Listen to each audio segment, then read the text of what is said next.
deal of the century, 3 years in the making. At a press conference today, President Trump mentioned how when he'd be doing a business deal, people would say, yeah, this is almost as hard as the Israeli-Palestinian peace plan. That's the toughest of all. And President Trump said, yes, it is the toughest of all. And in the natural, impossible in terms of a long-term peace solution. That can only come through Jesus, the Messiah, and the peoples of the region bowing down and embracing him. But what do we make of this for the moment? Is it good? Is it bad? Is it feasible?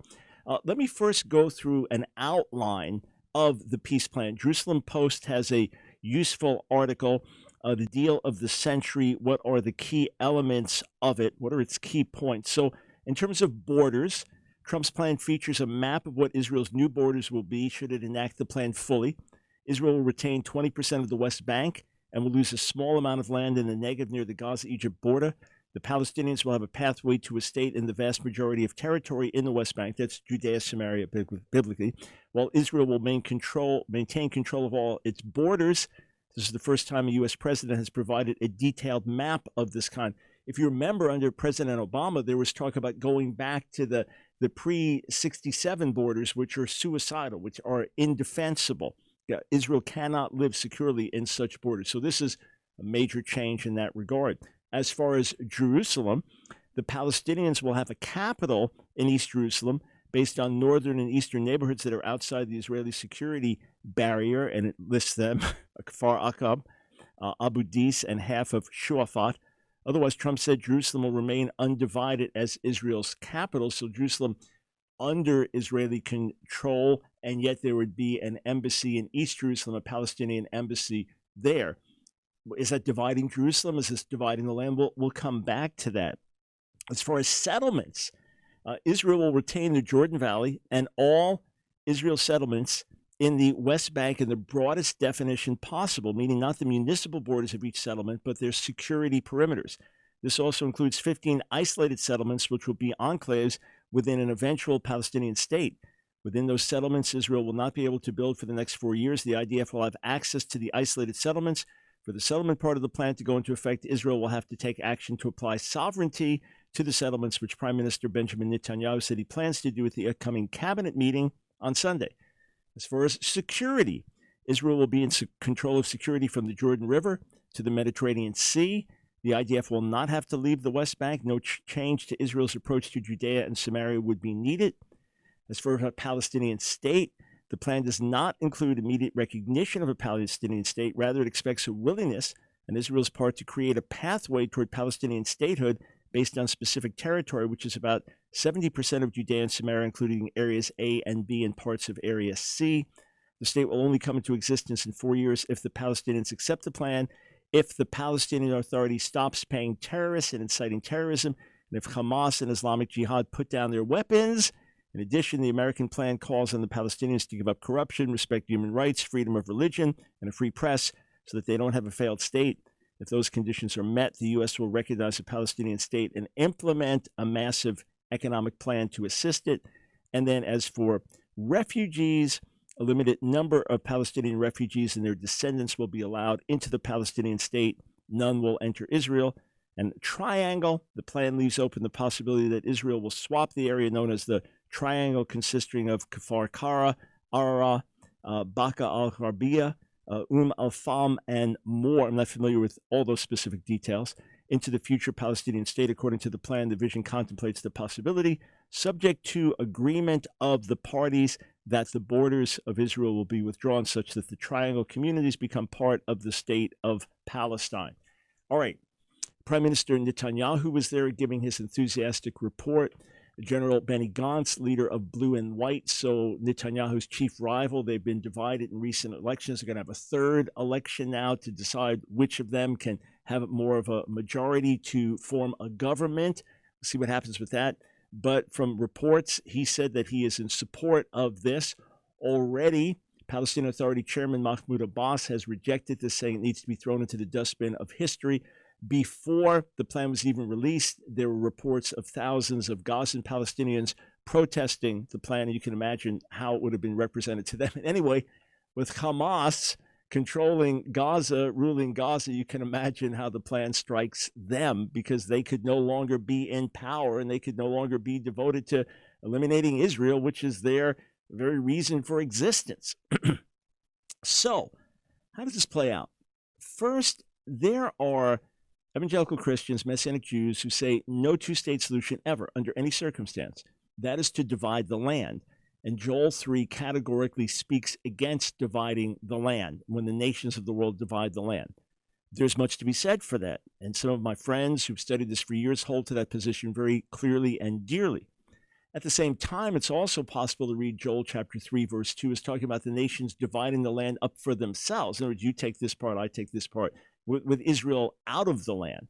That could be what it's speaking about. In any case, here's my basic position.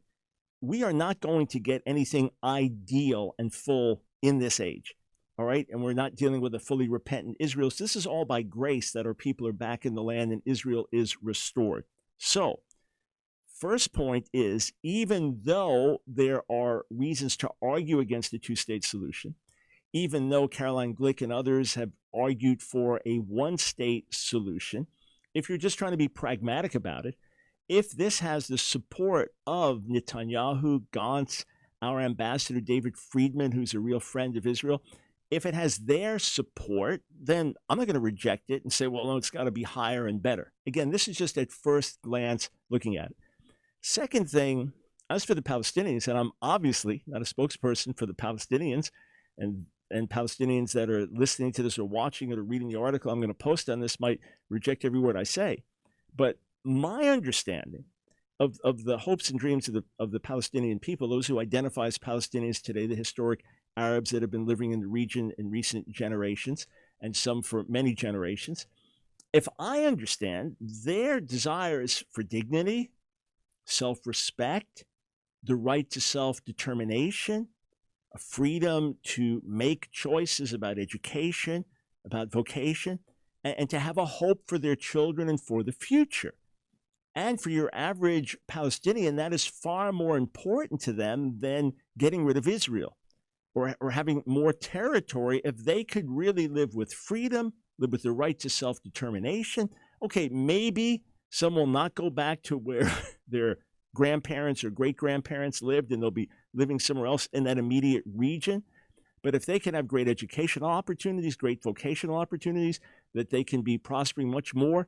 If the unemployment rate in Gaza were to plummet, I mean, it's astronomical now. Of course, the world blames Israel, and a more realistic thing to do is blame the Hamas leadership. But if the Palestinians could really have that hope, wouldn't they want to do it?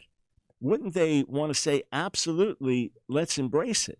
Again, let my Palestinian friends, especially Palestinian Christian friends, correct me if I'm wrong. But I would think that's what they desire more, just like your average Israeli is longing for peace and a good future for their children in the next generations. The problem is the Palestinian leadership, and that brings us to the real rub. There have been bloody, very bloody civil wars already between Palestinian Authority and Hamas. Already. And Hamas is probably growing in influence and power, not decreasing. How in the world is the Palestinian Authority effectively going to dismantle and disarm Hamas or Islamic Jihad? How in the world is that going to happen? And the leadership has been the problem. Ephraim Karsh, in his book Palestine Betrayed, lays out that the Arab leaders, the Palestinian leaders, have consistently made the wrong choices for their people and hurt their people long term. This would be another classic example. Mahmoud Abbas has already said, of course, we're going to, in recent months, scorn President Trump's call to stop funding Palestinian prisoners. So you're in prison in Israel for an act of terror. You stab several people, you're in a prison in Israel. You get supported by the Palestinian Authority, by their funds. Your son blows himself up and kills 11 Israeli children. Your family, as the family of a martyr, gets a stipend. And President Trump says that if you want this deal, if we're going to pour money into you and help develop jobs and make your future brighter, you're going to have to renounce the corruption. You're going to have to renounce the inciter to hatred. That means you're going to have to change your textbooks in school that demonize Israel. That means you're going to have to change some of your broadcasting that demonizes Israel.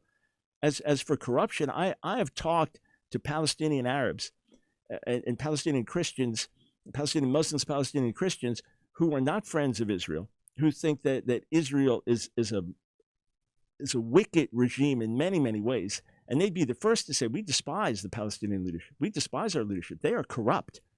So when you have this so much built into the whole system, it's almost, I hate to say it in these terms, but for some of the corrupt leaders, it's almost like saying to a fish, we'll make a great deal with you when you learn to fly.